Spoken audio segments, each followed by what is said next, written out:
மக்கள் வணக்கம். இன்றைய பதிவில் நம்ம எத பார்க்க போறோம்னு கேட்டீங்கன்னா, கீழா நெல்லி. இந்த கீழா நெல்லி வந்து இதனுடைய மருத்துவம் வந்து அற்புதமான ஒரு மருத்துவங்க. இத வந்து நம்ப காமாலைக்கு மெயினா இத வந்து யூஸ் பண்ணுவாங்க. நெறைய பேருக்கு இது தெரியாத காமாலையினால முத்தி போய் நெறைய பேர் இறக்குறாங்க. இது ஒரு அற்புதமான மூலிகைங்க. இது பாருங்க இந்த மாரிக்கு இதனுடைய அடையாளம் பாருங்க. அடியில வந்து காய் வந்து சீப் சீப்பா இருக்கும். கை நல்லா ஜூம் பண்றேன். ரொம்ப தெரியுதா? பாரு. ரொம்ப வந்து பிளர்ரா இருக்கும். நல்லா நேத்து நீ தெளிவா எடுக்கல. அதனால இந்த தெளிவா எடு. ரொம்ப பாருங்க இந்த மாரி தான் இருக்கும். காய் வந்து அடியில வந்து பார்த்தீங்கன்னா, அடியில பார்த்தீங்கன்னா, அந்த சீப்பாட்ட அப்படியே நெல்லிக்காய் மாரி சிறு சிறுசா அப்படியே வரிசையா இருக்கும். சரி ஆட்டாதப்பா. இன்னும் காட்டுறேன் பாருங்க. இப்ப பாரு நல்லா தெரியுது பாரு. தெரியுதா? ம். இந்த மாரி இருக்கும். இது உங்க ஏரியாவுல எங்க கிடைச்சாலும் சரி, இந்த செடி வந்து பயன்படுத்திக்கங்க. இத வந்து நம்ம ஒரு அற்புதமான ஒரு செடிங்க. இத வந்து நீங்க எங்க கண்டாலும் பறிச்சு, இத வந்து நம்ம காமாலை இருக்கிறவையும் குடிக்கலாம். காமாலை இல்லாதையும் அடிக்கடி இந்த ஜூடு பிடிக்குதுன்னு சொல்லுவாங்க.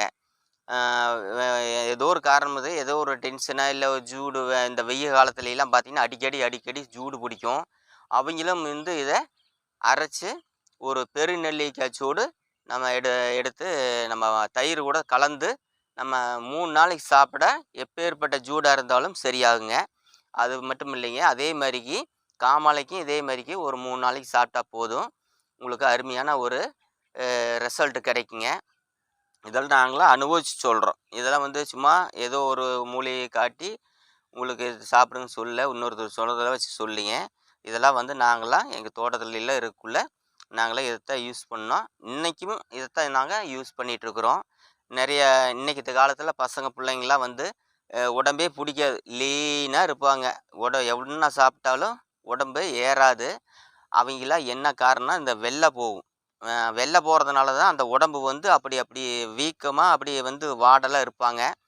அ அதனால அவைங்க என்ன பண்ணலான்னா, இந்த மாரி ஒரு கீழா நெல்லிய பறிச்சு, ஒரு அரைச்சு நெல்லிக்காய் அளவு நம்ம தயிர்லேருந்து ஒரு ஒரு 3 நாள் இல்ல 1 வாரம் சாப்பிட்டு வந்தாங்கன்னா, எப்பேர்ப்பட்ட அந்த ஜூடா இருந்தாலும் விலக்கி, உங்களுக்கு வந்து அந்த ஒரு பிரச்சனைய வந்து நீக்குதுங்க. இது ஒரு அற்புதமான மூலிகை. இத வந்து இன்னும் வெறும் பல இதுக்கு வந்து இது கேட்குதுங்க. குடல் புண்ணாத்துது. வயித்துல வந்து அல்சரு. இன்னைக்கு வந்து காலத்துல வந்து பார்த்தீங்கன்னா, என்ன சாப்பிட்டாலும் பூரா கெமிக்கலு. அத சாப்பிடக்குள்ள பூரா வயிறு எரிச்சல் எடுத்துக்குது. பூரா அல்சரா மாறிருது. புண்ணா மாறிருது. அப்ப அது வந்து இந்த இந்த மாரி மூலிகை இதுவும் நல்லா கேட்குதுங்க. இது ஒரு குளுமையான ஒரு மூலிகை.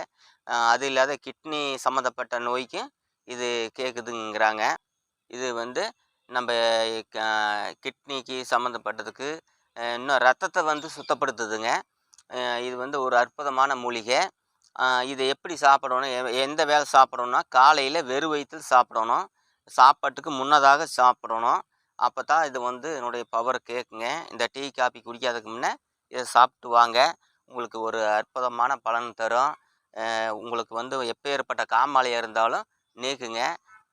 நீங்க வந்து இது எங்கே கிடைச்சாலும் சரி, பச்சையாவோ கிடைச்சாலும் சரி, இல்ல அப்படி கிடைக்காத கிடைக்கிறப்போ ஏன்னா இது எல்லா நேரங்கள்லையும் எல்லா இடத்துலையும் கிடைக்கிறதுக்கு வாய்ப்பில்ல. அதனால இது எங்கே கிடைச்சாலும் சரி, நீங்க சேகரிச்சு கொண்டாந்து நிழல்ல காய வச்சு அரைச்சு பொடி செஞ்சு நீங்க ஸ்டோரேஜ் பண்ணி வச்சுக்கலாம். உங்களுக்கு தேவைப்படுறப்போ நீங்க 1 ஸ்பூன் போட்டு தயிர்ல கலந்து ஒரு 5 நிமிஷம், 10 நிமிஷம் ஊற விட்டு, நல்லா அலசி விட்டு நீங்க குடிச்சீங்கன்னா ஃப்ரெஷ்ஷா இருக்கிற மாரிக்கு ஆயிரும். இத வந்து நீங்க கடைபிடிச்சுட்டு வாங்க. எப்பேர்ப்பட்ட சூடு, வெட்டச்சூடு, அது இது லூசு எல்லாமே கம்ப்ளீட்டா காமாலை, கீமாலை எல்லாமே இதில குணமாகுதுங்க. நீங்க இது ஒரு வாட்டி நீங்க செஞ்சு பாருங்க. இந்த அடிக்கடி ஜூடு பிடிக்கிறிய, அ ஜூடு பிடிக்கிறையிலுமா ஜூடு பிடிக்கிறையில் பார்த்தீங்கன்னா, உடம்பே லீனா தான் இருக்கும். ஏன்னா சூடு பிடிச்சு இதாக அந்த க அ வெள்ள போறது வந்து போயிட்டே இருந்துச்சுன்னா, அந்த உடம்பே தேறாது. அப்படி இருக்கிறப்ப, இத சாப்பிடுறப்ப அத பூரா போக்குதுங்க. அதுவும் இல்லாத இன்னும் பல பிரச்சனை வந்து கர்ப்பப்பையில் இருக்கிறது, வயித்துல இருக்கிற பிரச்சனை, உடல் சார்ந்த பிரச்சனை, அத்தனையும் இது வந்து குணமாக்குதுங்க. இது ஒரு அற்புதமான மூலிகை. இது எங்கே கண்டாலும் நீங்க பறிச்சாந்து வச்சு, நீங்க இத உபயோகப்படுத்துங்க. மக்களே இதே போல இன்னும் நிறையா மூலிகை உங்களுக்கு காட்ட உள்ளோம். தொடர்ந்து பாருங்க. இந்த சேனல் பிடிச்சிருந்துச்சுன்னா லைக் பண்ணுங்க, ஷேர் பண்ணுங்க. நன்றி, வணக்கம்.